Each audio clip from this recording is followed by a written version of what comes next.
Martin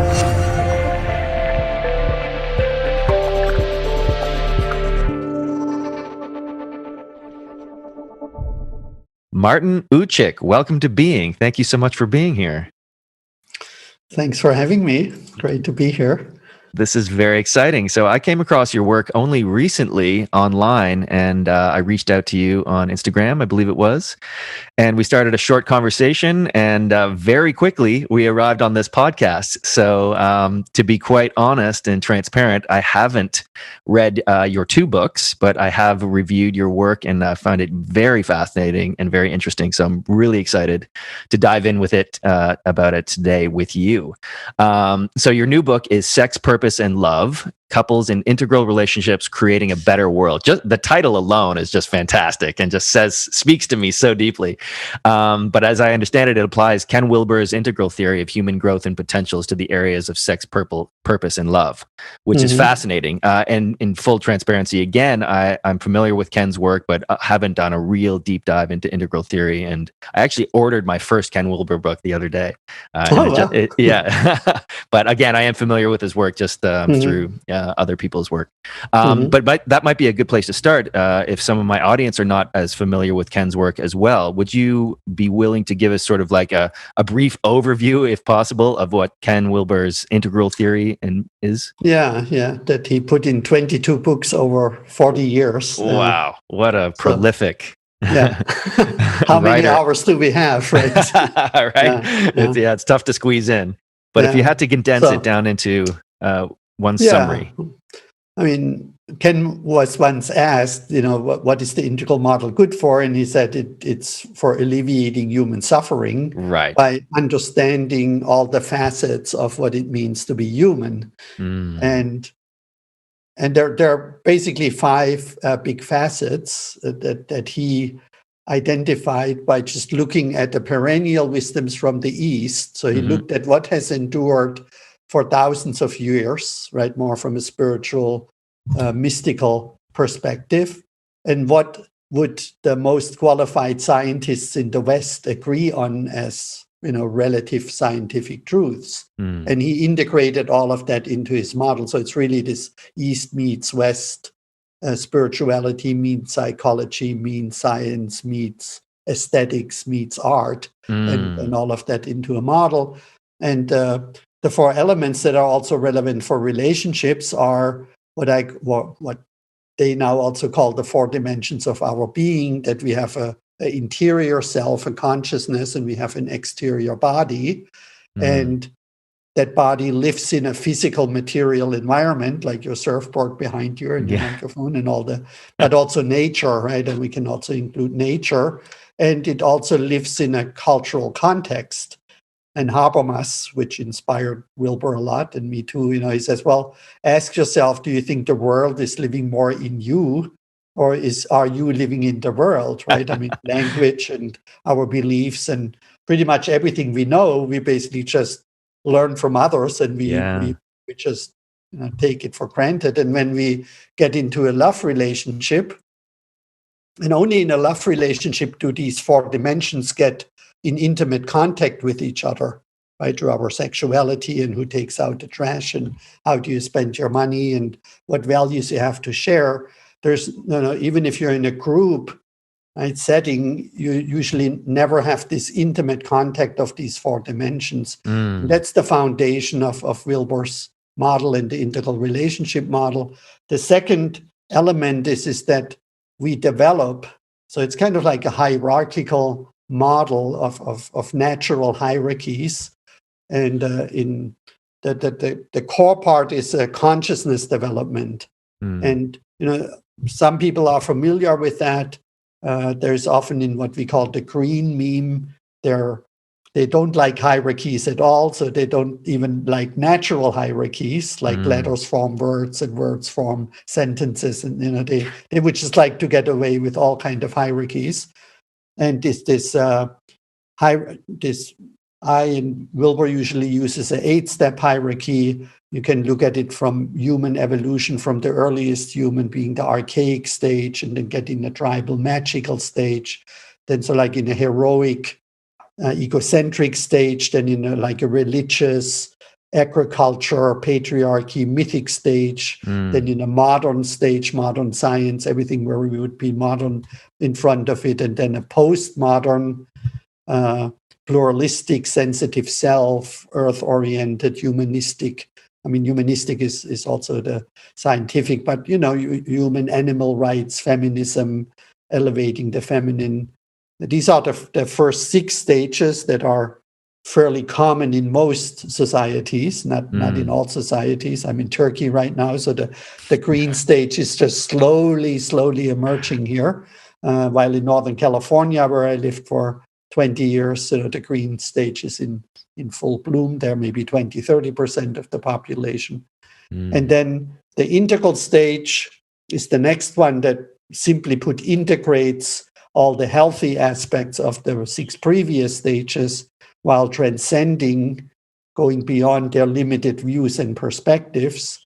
And then there is the 8th stage, a transpersonal stage, post-lingual, constructed through words and things, sense of self. So that's the second element in Wilber's model, and there are other developmental lines. I use the spiritual line of development with 5 state stages of spiritual development, 5 state stages of sexual development, and 5 state stages of animus complex development. That's a Jungian concept about the repressed or split of feminine in males and the split of masculine in females, which is then projected on the opposite sex. Yes. That's something, by the way, that Wilber has not integrated in his model because he's not a big fan of Carl Jung. All right. But of course, I have tons of stuff not integrated that Ken has. Yes. And then the next one is states, and I already touched on stages. So temporary states of anger or falling in love, for example, right? We know that's a state experience. We go through different phases, even though we sometimes wish that state of being madly in love with someone and everything works great usually doesn't last forever. So everything that doesn't last forever, sometimes that's good, sometimes not so good, right? Drug-induced stage, sleeping, waking, dreamless sleep, they're all temporary states. And then the 4th one is types, personality types. So Wilber and the integral people are usually great on the Enneagram, but also Myers-Briggs, and I bring in the 5 love languages, which you're probably familiar with, and yes, I am. The people who are viewing this. So yes, and then the last one. What did I miss here? I'm not Quadrants, sure. levels, lines. Oh, I skipped the lines. So okay. The lines are the different development lines that I already mentioned. I picked sexual, spiritual, and anima, animus. Right. And then states is the 4th, and the 5th is types. And so now we have quite a bit to work with, right? Yes. Because all of these have incredible depth, and you can go as deep and as wide with these. I mean, just looking at these 4 dimensions of being, Immanuel Kant wrote 3 huge volumes, right, that addressed one of these 3 dimensions, or right, etc. So that's the model, and the basic idea is to be balanced and harmonized in these 4 dimensions of your relationship, to be at a similar level of consciousness and sexual, spiritual, and animus complex development to make a relationship work. So and to understand your types, and to accept that your relationship goes to different states, for example, or sometimes a female goes through her menstrual cycle and goes through different state experiences, and et cetera. And so that's basically where I started with. So that's the sex part. And that's also Wilber's model in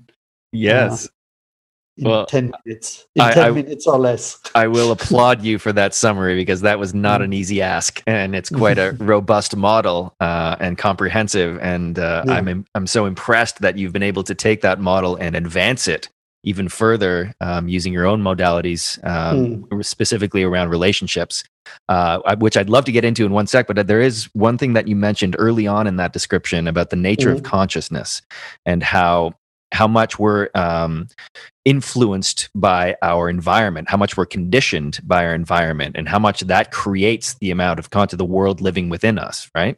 Yeah. And so when we're born, we're basically these innocent light beings, and we become conditioned as an evolutionary advantage to make us more adaptive to our environments, as I understand, right? And so when you take a human being and you like the same human being, and they grow up in, say, the United States or in a tribal community in Africa or somewhere, they're gonna be different people by the time they reach adulthood.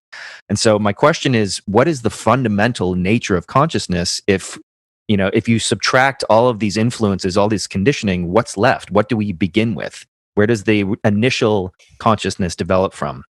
That's such an unfair question because nobody has an answer to that. Well, that's why I'm curious. I know there's no answer, but I'm curious what your take is, considering what's my answer to the unanswered question. So the best I can give you is that consciousness regulates information flow in the brain. And that's not really my answer. I think that's William James. Right. But it is really how we're sensing beings, right? We perceive the world through our senses and through our meaning-making structures in a way. How do we interpret words and what do we consider in moment to moment as important and not important from what we can become aware of? I mean, one thing is, what can we be aware of? Some people read the New York Times like me every day, so I'm aware of different things than if somebody reads the Bible every day or listens to.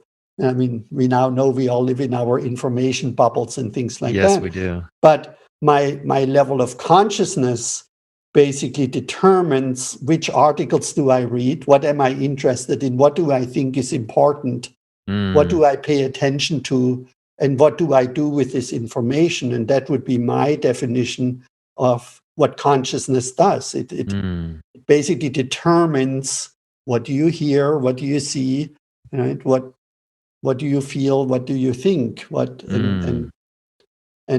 and that's not necessarily inside your brain, right? Some people think consciousness is not even inside your body. I mean, nobody knows how this works. That is, firing billions of synapses in your brain, can create an idea about the world. And this regulating of information flow in your brain is what we would consider consciousness. And a baby is basically unconscious because it's not yet consciously selecting, right? It's instinctual, right? And totally fused with its environment. And then as we become self-conscious, what we are aware of is very limited, right? We cannot read books and we don't understand.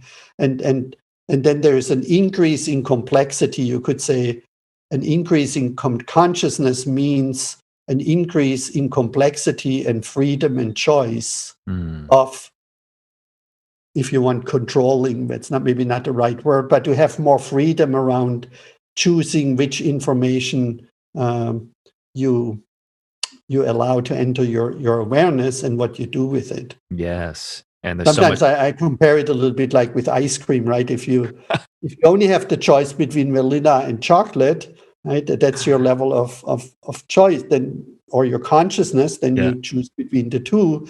And as you become more conscious, you see more and more options, and now you have 20 different flavors and so some people, they even go like, well, I don't want to become more conscious because it seems like relationships and life becomes more and more complicated. And it's true. It's true. Yeah. People who are highly conscious often feel very alone because they're no longer understood. I can relate to that. Yeah. Than people who have a more simple idea about how the world works. Well, a woman should be at home and cook and clean and get children, right? And the man should kind of support her, and the guy should make the money and protect her. And here we have a very simple: men are from Mars, women are from Venus. relationship model that worked perfectly for my parents. They were blissfully happy for 50 years until my dad passed away. And my mom often goes, "Why do you guys have all these problems in your relationship? I don't understand." It's like, it was yeah, simple. Mom. Why did you make it complicated? Yeah, you went to school for 7 years and never, did anything else than being at home and raising kids and singing in the church choir. And she didn't expect more from life. Yes. Yeah. As human beings, we crave certainty. And that's why one way to, keep it simple. Keep it simple. But for me, that was never enough. And I think as a species, it's not enough. We need to be living more consciously because there are major problems that are the result of our unconsciousness, in my opinion. Just to wrap up on that, the way I sort of feel is that there is a field, a general field, maybe it's the quantum field of consciousness that we tap into as sort of antennae, each individual is an antennae that's tapping into a collective consciousness. And then, like you say, we're distilling and discerning what information is relevant to our experience and how to process it in order to survive. It's fascinating. First, it has to go into our awareness, right? Exactly. So that's already tricky. What gets filtered out as irrelevant. Yeah, and most gets filtered out, frankly. And that's actually, I was discussing with a friend the other day about psychedelics and how it sort of removes the filter, and sort of it opens the floodgates to information of consciousness coming through. And that's why you're catatonic and you can't process anything because you're overwhelmed. But it also just gives you that sort of glimpse into the abyss, into infinity, that there is so much more, and then it helps you navigate your day-to-day life if you're able to integrate that new information. That's why states are so important, because attract into states or even falling in love or every state experience open us to possibilities and experiences that usually are blocked by when we're in our normal state, but then we can make that state more and more into a permanent stage through mindfulness meditation and tantric sexuality, and we can really open our brain. Obviously, that, and 100%. And to do that in relationship with a partner is just the most exciting thing on the planet, right? Not only the physical sex, but also what some people, Barbara Marx Hubbard, called suprasexuality. Yes. Right? So like that. I love it. So this is a great segue into discussing your new book, Sex Powered Love. And I read the summary on your website, and it was just beautiful. It says it addresses the complexity of love relationships in the 21st century and the importance of healthy, sustainable love relationships to solve global challenges that humanity are facing. That is just fabulous. I'd love you to just unpack that and what that looks like for you. Yeah. So the purpose part started in a way with my parents, if you will, right? Where my father and all the males, and historically, males had all the power, but all the responsibility. Sometimes women forget that they also had the responsibility. So man had all the power, right? Well, they also took on a lot of responsibility. Let's not forget that. And risk, right? And the women, basically chose men who did things that were by and large in service of them and their offspring. Otherwise, we wouldn't be here, right? Of course. all the providing and the protecting and inventing cars and airplanes and whatnot, right? If women wouldn't have rewarded that in some way, get the guy with the red Porsche, not the guy with the old Fiat, right? To make an extreme example, right? And that no longer really works that way, because of course now females also have entered the public domain, and if we just continue like rewarding the most abusive and aggressive men, right, abusive and destructive from an environmental sense, then we really have a problem. And so males and females can share 3 different forms of purpose. And hopefully I'm not going too fast here. We all live our biological purpose, which is called imperative, to survive and to procreate and to form groups. and seek quality of life. And again, that was very segregated it became very segregated in the mythic stage and in the modern stage. And then some people also awaken to what I call transformational purpose, which is our purpose to learn and to heal and to grow and to awaken. And again, in the past, that was often very segregated and mainly reserved for males. Right? The males were the spiritual masters and the monks. Of course, there were also nuns, but they went to schools and things like that, while the females were relegated to reproductive capabilities. And then there's something I call our transcendental purpose, which we have this interesting genetic predisposition for empathy, cognitive intelligence, artistic creativity or aesthetics, and kinesthetic abilities. Again, the expression of these talents were mainly reserved for males in the past. And what my vision is for future relationships, which is also already slowly emerging, is that males and females become equal co-creators in the domestic and in the public sphere with equal rights and responsibilities. So it's not that the responsibilities in the public sphere get relegated to males and to masculinized females in some cases, right? Who have to be very masculine. And the domestic sphere is still relegated to females, but that we share this, what I call transcendental purpose, to create more truth, more goodness, more beauty, and more functioning in the world that is sustainable and peaceful. And I mean, that sounds like beautiful or maybe easy, but who says what is truth? Who says what's beautiful? Who says what's functional? And who says what's beautiful? And I think we need a new form of dialectic. So drawing from Jürgen Habermas again, that's not just between males making masculine validity claims in the coffee houses of Vienna traditionally, right? It's like but that males and females, even on the smallest level of social holons, get into discourse, making feminine and masculine validity claims to what is good, true, beautiful, and functional, and then enact that in the world. Yes. And that is sort of like my vision around the purpose part of the book.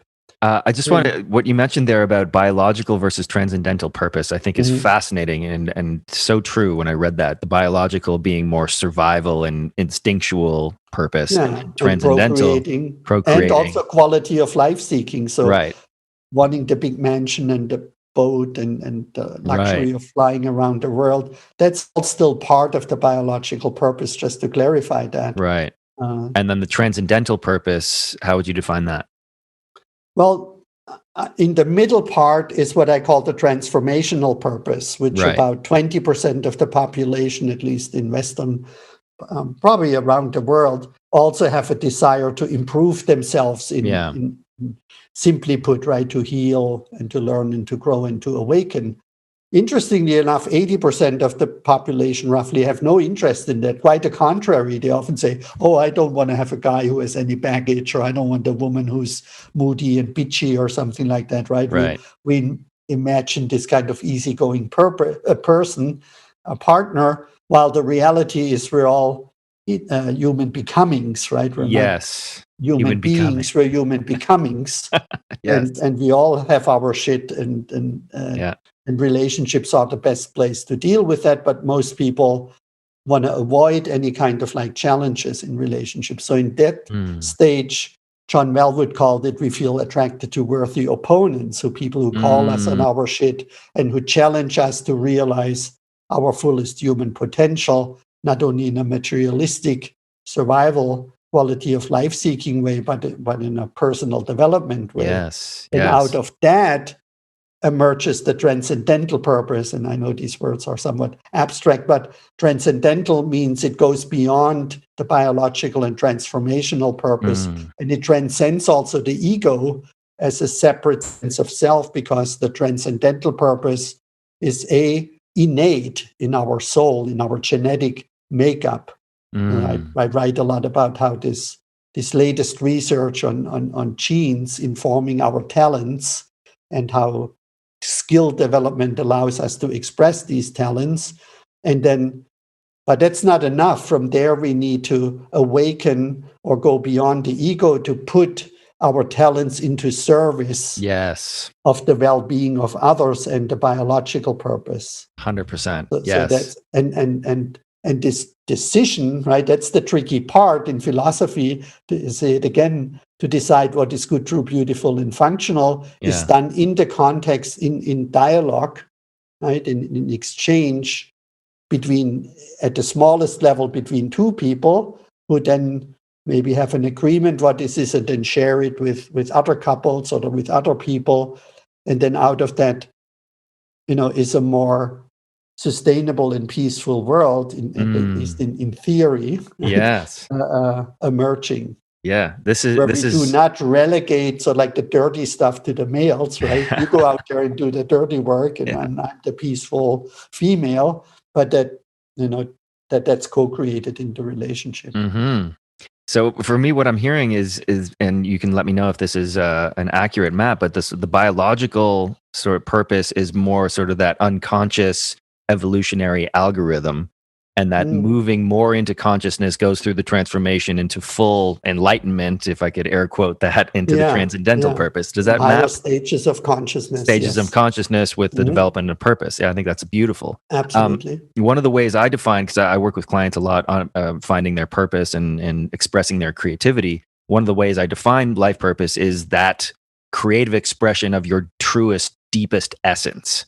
And the work is revealing and removing all the conditioning or the limiting beliefs or the trauma, anything that's getting in the way of that full expression of that deepest essence. One of the things that comes up though, as they move deeper into their essence, is okay, yes, I'm embodying this, but how does it map to the system that I need to show up in, this capitalist system where I still need to make money, I still need to put food on the table. Sometimes they don't align, because I work with a lot of artists who okay, yes, I'm expressing myself fully, but it's not being valued by the system in the same way that, say, a stockbroker or a lawyer would be, right? And so there's this disconnect between what's valued in the society and the person expressing their deepest essence. How do you reconcile those two? Well, I mean, first of all, I would say doing that in a healthy relationship makes it a little easier than being a solo artist. Right. And from there, first of all, I want to say, for some people, expressing being parents and raising children is their deepest essence. 100%. And I have a lot of respect for that as a father of 4 daughters. By the way, I'm a father as well. It's one of my deepest. In general, so if somebody says, that's my purpose, and then taking care of my grandchildren, taking care of my parents, there's nothing wrong with that if you do that in a sustainable, healthy way. Yes. Some people feel called to just, to this personal growth and development path. Of course, you need a job because you don't get paid for doing that. You usually pay other people for doing that. And then, when you get in touch with your, what I call transformational, with your essence, right? With when your true talents awaken what you want to contribute to the world. I mean, in my training, I show these mind maps where I say, okay, here in the center is sort of like your core talent, or how, bring more beauty into the world through visual art or through music or poetry or whatever it is. But to find ways to express that actually serves other people in a way that they want to pay us for, and that may not be the ideal vision, right, that we have, but we, instead of making paintings, maybe we paint murals, and instead of being a big musician on stage, maybe we run a music school, or I think sometimes we need to be creative and maybe even, I don't want to say downscale, but apply it to something that also fills the functionality part, that it provides something that, and sometimes you have to go parallel. I mean, for many years, I had a day job that I'm not proud of, right? Because it was not aligned with my values. And my excuse was always, and I did, that I invested the money I made there into the work that I finally now can do professionally. So sometimes it's also a thing where you have to go parallel until the other thing takes off. But this is I don't want to belittle that problem. It's very frustrating. Yeah, and somewhat of a tragedy, in my opinion. Because there is a trade-off in order to fit in with the current value system, which values materialism and profit at all costs, and these things that don't align with our truest essence. It's really tragic when we have to compromise in any way just to fit into that system. But I agree, you do need to sort of figure out how you can add value to that system in order to fund and help develop your truest essence to a place where you can get it, where now, okay, yes, I'm living in full expression, full abundance, I'm being remunerated for it. And that's, what I call sovereignty is really, you've full control over your creative capacity and full independence and responsibility. Yeah, that's beautiful. It's also interesting. There's this guy, Brian Wetton. I like he has a lot of free stuff, and it's called Selling by Giving. And a lot of people are just also bad marketers, right? Not only don't they have a clear message, what value do they really provide, and know how to, market themselves. He has a fairly complex system. I just want to mention one thing. Please do. As long as you, as long as you, and you already pointed to it, as long as your talent is something that expresses itself in a material way that also allows people to make money with what you're selling them, right? It's an investment, or it's the tool that they can use, right? That is the easiest sell, because there's an immediate return on investment on the other side, or they feel, if you help people with information, right? I'll teach you how to do something. That's a little harder to sell. If you sell happiness in the widest sense, right, as a therapist or something like that, that's even a harder sell, because happiness is not really tangible, right? Information usually has more value. Look at Bloomberg, right? He became a billionaire just selling information. And the hardest sell is spirituality, right? Awakening, enlightenment, some esoteric, metaphysical. And oddly enough, most people, when they get in touch with their maybe true calling or essence, it's often sort of like the other way around, right? They often, and there's just only so much room for people who sell enlightenment in the widest sense, or awakening, and only so much room for people to sell happiness. And admittedly, some people are maybe sometimes feel a little bit overconfident about their abilities, right? What's your qualification? How long have you done that? Yes. This is all relevant for me, definitely, because I'm in that sphere, and I've definitely run into a lot of those issues. But I think when we're talking about life purpose, and you said it earlier, it has to come fundamentally from a place of service. And so many people, when they're thinking about their life purpose, it's an ego thing. It's like, okay, what can I do for me? What's the best positioning? What's the best education for my benefit only? And I think that's fundamental to many of the world's problems we have, is this shell of an ego that we've all crawled into, not realizing the deeper connection with each other and with nature and the universe at large, where anything I do is deeply connected to everything else. There's no what's in it for me, because I'm externalizing harm whether I know it or not. And so when you get to that transcendental purpose, it has to be fundamentally as an act of service first, making the world more beautiful, more true, adding value, adding functionality, something that's intrinsically valuable, whether it fits into the capitalist system or not. So and based on what the world is also ready for, right? Exactly. Nothing more powerful than an idea whose time has come. Exactly. And I think these ideas need to come to their time, because we're running out of time.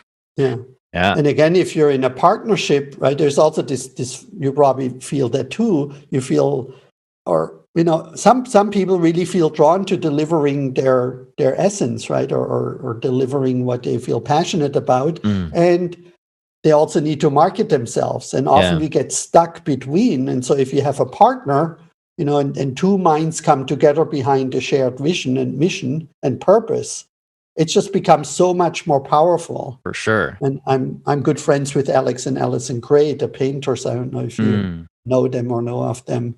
and they lived that for 40 years. And they came to my talk in New York. I didn't even know who they were. 2011, and at the end somebody said, well, Martin, your vision, this is kind of unrealistic utopia. And then this woman got up and said, no, I'm here with my husband and we're living that for 40 years. And then they that's amazing. themselves to me. And I didn't even get it when the guy said, I'm Alex Gray. I said, like the famous artist. And he said, yeah, like the famous artist, So is that the kind of thing that's developable, or did those people, were they attracted to each other initially because of a resonance with purpose, even if it wasn't well defined at the time? Is that something you can develop over time? I mean, yeah, you can. I mean, we need to bring this in our awareness that there is an additional mate selection, right?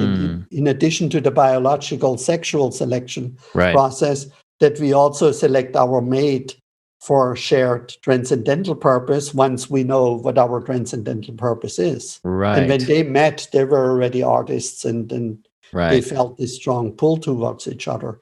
And I mean, that's not new in history. Lennon and McCartney, they were on that level, right? Soulmates, if you will. Yeah. And Hewlett and Packard and whatnot. There were many, some women, but mostly males, who were much more productive co-creators. Right. Like Bill Gates and forgot his name now. Steve Wozniak and Steve Jobs and Mark Allen, I think was his name. He passed away a while ago. Yeah. So that, again, the idea is that couples, same-sex or opposite-sex heterosexual couples, become these co-creators, and it becomes much easier to live and manifest and also monetize. I hate that word, but make a living, maybe a nicer word. And also then, there isn't this let's face it, there's still a majority of women who want to have someone who's a strong protector, provider, of course.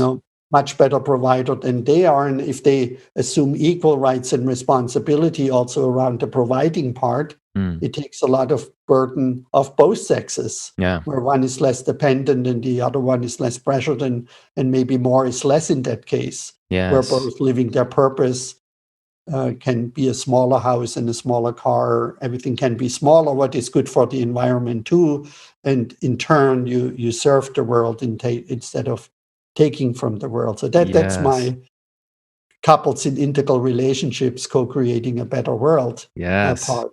Oh, I love it. I think it's fascinating. And but one thing that's coming up for me, that I've had this discussion many times actually with clients as well, is that, as you said earlier, maybe up to 80% of people are still in the biological purpose phase, which means a lot of people are getting married at that phase. And then what happens when, say, one of the partners is moving more into transformation, more into transcendental purpose, and the other isn't? And that creates a sort of disharmony or dissonance there, where the one partner is like, hey, come on, you can do this too, and they're not stepping up to the plate. How do you sort of rectify that? Is there, at one point one partner needs to move on and that ends up in divorce? Maybe that's for the best. I don't know. Unfortunately, I mean, that's my story. Me too. Had a great biological soulmate in my second wife and our 3 beautiful children. And we still, when we get together, we get along fine. And when I became a sensitive New Age guy, usually it's the woman, but I became the snag in Northern California when I met Snag, is that the acronym? I love that. Yeah, sensitive New Age guy. Never heard it? I've never heard that. That's awesome. I'm totally going to use that. I'll give you credit though. I picked it from somebody else. Snags anyway. It was very frightening for my ex-wife because she thought I'm gonna become part of some cult and move to India, and I abandoned them and no longer protect and provide. And I would have done that if I wouldn't have felt that responsibility and have a fairly well-paying job. It was very frightening for her, and I didn't realize that. So these relationships still can work if it is made conscious what's going on. Right. But most people don't know, because it creates fear or shame in the other partner. There's something called the fear-shame downward spiral. So if the man awakens to that, the woman will get afraid that he's no longer protecting and providing. And if the woman goes on this path, the male feels shame when she comes back and said, "Oh, today I met this amazing teacher and I want to go to this tantra class, and there's all these interesting guys." And the person who's still in the biological purpose, of course, completely freaks out of not being good enough, right? He goes like, "Well, I'm working and maybe 100%. Even babysitting here that you can go to your transformational groups or spiritual groups, and then you come home and complain to me that I'm not as enlightened as the people there," right? And so if you consciously can manage that, but most people cannot do that. And then, I was lucky that we had an amicable divorce, but at least my wife said, I like you more now that you're this snack. But on the other side, she pulled back more and more because she got really scared about and understandably. I changed. Yeah. I changed as well. Same thing happened to me. That part I did not understand. I did not understand how to make her feel safe, and said, this is in addition, it's not instead. Right. Yes, but that's such a beautiful model. The pull then, no matter if it's male or female, towards people who are living this transformational purpose is, of course, also eventually so strong that you may fall in love with someone who is more compatible biologically and in your transformational purpose. Right. And then this is also how the concept of polyamory and which is a whole other can of worms, in a way emerged. But again, that takes a lot of maturity and self-security and psychological health in order to pull that one off. And the same happens actually when you go from transformational to transcendental purpose. Right. I have actually couples, and this is the only part where I don't like my model and my teaching. I do these online courses and I have couples, and sometimes I, specifically when we get to transformational purpose, sometimes,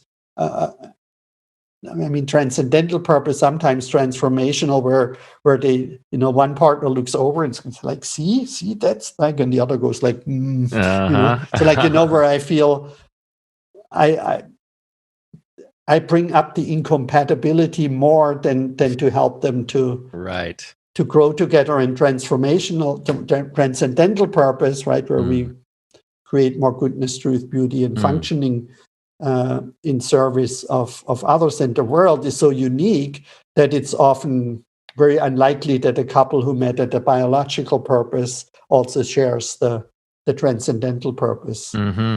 Wow. My wife, my ex-wife now is totally into growth stuff, 15 years later. Right. And my kids and we sometimes go like, "Yeah, Mom." It's like, yeah, we know. That's what Dad did 15 years ago. We try not to be condescending. And so I have this friend who said, "Why don't you get back together with her now that she's also interested in what you're interested?" And I said, "Well, but she doesn't share my transcendental purpose." Right. And that's what I want now. Right.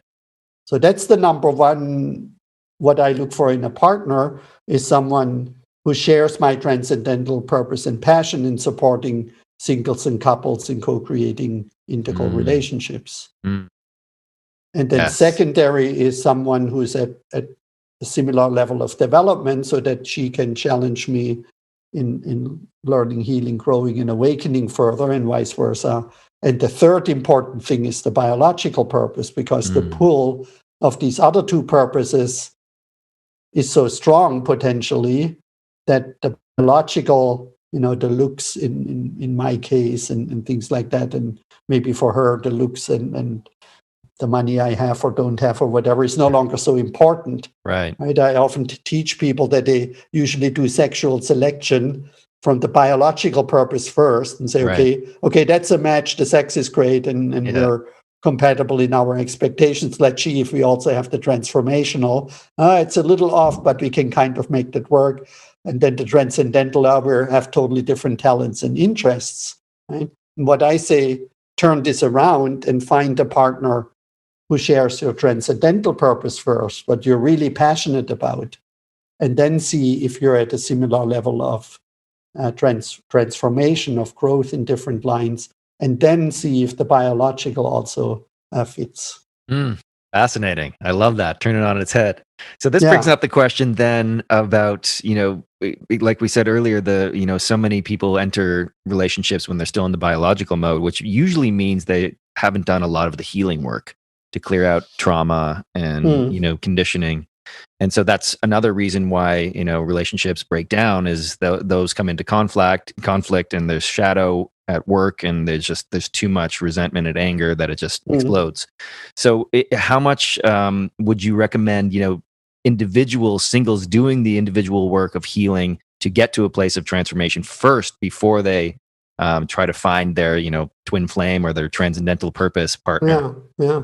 And the other thing is that, sorry, Mm-hmm. just the other thing is it could also happen. The third case that we didn't discuss is you could, meet and marry in the biological and then move together, or one person and then the next moves into transformational, and they be on different paths, and they just, that's a reason why they split apart. Yeah.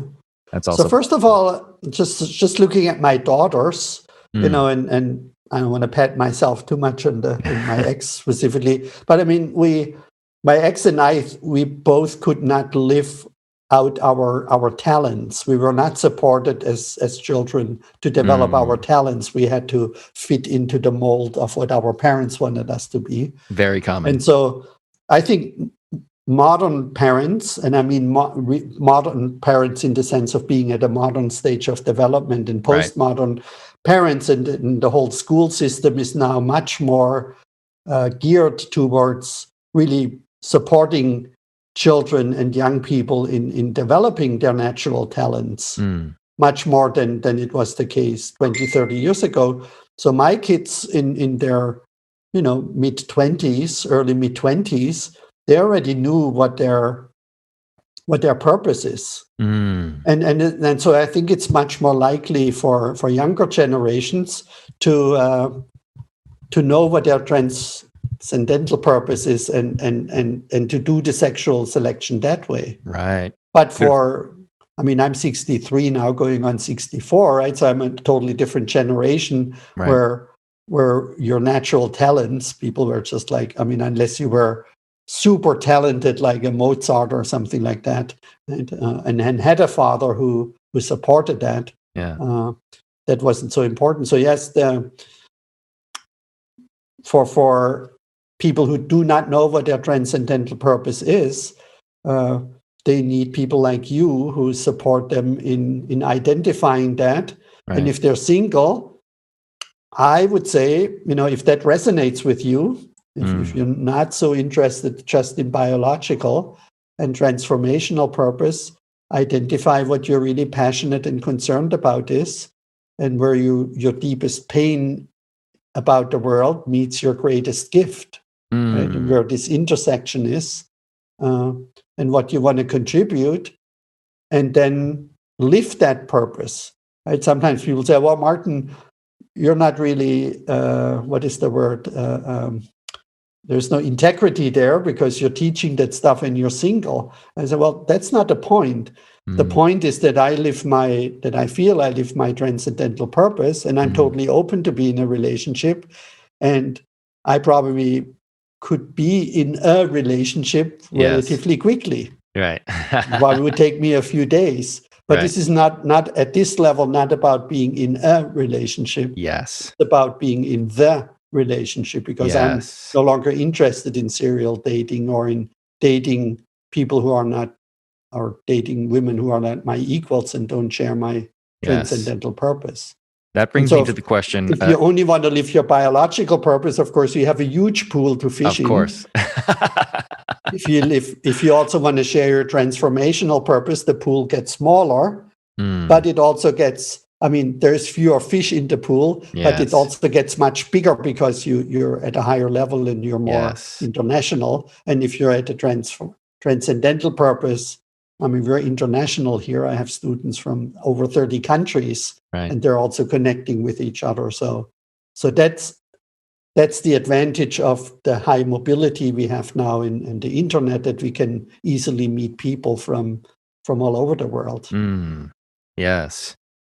Wow, so much came up for me there. That's one of the things, though, is how can we say this? So So when you talk about the biological purpose and manifesting into or growing into transformational and transcendental, to me, there seems like there's many manifestations. There could be many manifestations of your transcend. It's not necessarily one thing. 100,000. 100,000. Okay, great. Yeah. So, because I think people get caught in the idea, oh, my purpose has to be this specific thing manifesting this specific way, and maybe the expression can manifest in many different ways. Was that accurate?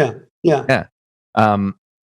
Yeah. So how that maps though to, so when you're talking about a soulmate, or is there such thing as a soulmate? You're talking about finding somebody that shares that value in a similar manifestation. That narrows the pool significantly. So is there only one person or a handful of people that can match that role, or is it, you can find that with many different people, like this idea of a twin flame or a soulmate when it comes to relationships? I think they're fairly unique. So there's 3 steps. One is your natural talent, and that's either you have a strength in cognitive intelligence, or more strength in empathy, or more strength in artistic creativity, or more strength in functionality. And usually we have one dominant and one secondary, and the other 2, like I cannot even draw a stick man. Right. I mean, I'm just like visually, forget it, right? Aesthetics. Martin, are you wearing this? Yeah, why not? Well, nobody dresses like that. Really, I do.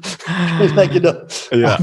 Awesome. But aesthetics are important, right? And and I'm also, I'm very narrowly educated. I have a hard time learning. I'm not very cognitively intelligent. So I'm very practical, functional, and I'm also relatively empathetic. And so these are my natural talents. And then you, out of these talents, you develop skills, and you find your purpose. And my purpose I define as bringing people together to co-create. So that's the middle part. And then you have the expression of my purpose, and that was initially to bring people together to play in bands. I was always really great in you and you and you and you. We play together, right? Yes. And hold the band together. Then I had a business with 20 employees and 80,000 customers. So I knew how to bring developers and customers in the music business and connect them with technology. And now I have this passion of bringing people together to co-create healthy relationships. Right. So my talent and my purpose of bringing people together didn't change, but the expression of my talent and my purpose has changed. Right. The delivery. Yes. And so the talent should be complementary, and that creates the suprasexuality. So ideally, I would find attract a partner who is more cognitive intelligent than I am, and who is more aesthetically intelligent as I am. Right? Challenge and you then in those together ways. In our combination of let's just assume that's true, empathetic talents and my practical talents of creating functioning systems, we complement each other to have basically together the highest level of talent expression in these 4 crucial areas. And that's all there is in humans, really. It's cognitive intelligence, empathy, aesthetics, and functionality. That's it. Can you get any philosophy at the Nobel Prizes? Everywhere you look, Bhaskar, Kant, Hegel, Wilber, you name it, they all identify these 4. And so if they're complementary, right, that creates the attraction. And then if they align behind a shared purpose, right, in my case, bringing people together to co-create, right, now the expression, somebody may say, oh, I'm already doing that, but I do it in a filmmaker. The other day we had the idea of a bookstore where the books would be sorted by level of consciousness development. Right? Cool. I don't know what her expression exactly will be, right, as long as there is this desire of bringing people together to co-create.